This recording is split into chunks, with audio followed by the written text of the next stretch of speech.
लेकिन अगर मैं ये एंगल थोड़ा सा चेंज कर दूं, तो फिर मैं देखता हूं कि ये लाइट पानी में से हवा में जाने की बजाय पानी के अंदर ट्रैप हो गई है।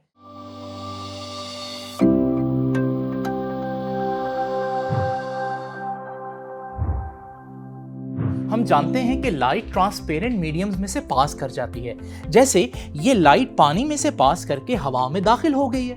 लेकिन अगर मैं ये एंगल थोड़ा सा चेंज कर दूं, तो फिर मैं देखता हूं कि ये लाइट पानी में से हवा में जाने की बजाय पानी के अंदर ट्रैप हो गई है। लेकिन ऐसे कैसे हो सकता है, ये जानने के लिए हमें देखना होगा कि टोटल इंटरनल रिफ्लेक्शन क्या होती है। हम जानते हैं कि in a transparent medium light travels in a straight path.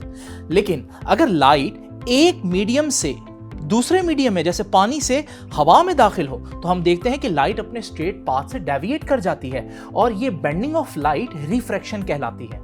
ये है वो पॉइंट जिस पर लाइट की रे एक मीडियम से दूसरे मीडियम यानी पानी से हवा में दाखिल हो रही है। इसे पॉइंट ऑफ इंसिडेंस कहते हैं। एक ऐसी लाइन इमेजिन करें जो इन दोनों मीडियम्स की सरफेसेस पर परपेंडिकुलर हो, इसे हम नॉर्मल कहते हैं। डेंसर मीडियम यानी पानी में मौजूद लाइट की ये बीम इंसिडेंट रे कहलाती है और नॉर्मल से इस रे का एंगल ऑफ इंसिडेंस कहलाता है। जबकि रेयर मीडियम यानी हवा में दाखिल होने के बाद ये रे रिफ्रैक्टेड रे कहलाती है और नॉर्मल से इसका एंगल ऑफ रिफ्रैक्शन कहलाता है। ये बात तो वाज़ेह है कि जब लाइट डेंसर से रेयर मीडियम यानी पानी से हवा में दाखिल होती है तो वो नॉर्मल से अवे बेंड हो रही है, जिसकी वजह से angle of refraction angle of incidence से ज्यादा होता है। जरा सोचें, अगर मैं एंगल ऑफ इंसिडेंस बढ़ा दूं तो क्या होगा? ऐसा करने पर एंगल ऑफ रिफ्रैक्शन भी बढ़ जाएगा।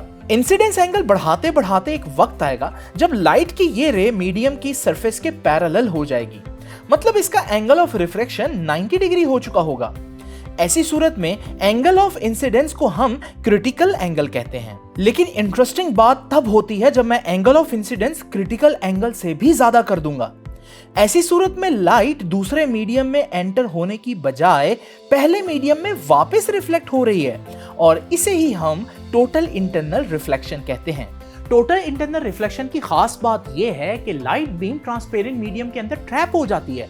फिर वो ट्रांसपेरेंट मीडियम अगर बेंड भी हो जाए तो क्योंकि लाइट उसके अंदर ट्रैप हो गई है तो वो उसके अंदर ही रहेगी और साथ साथ बेंड होती जाएगी।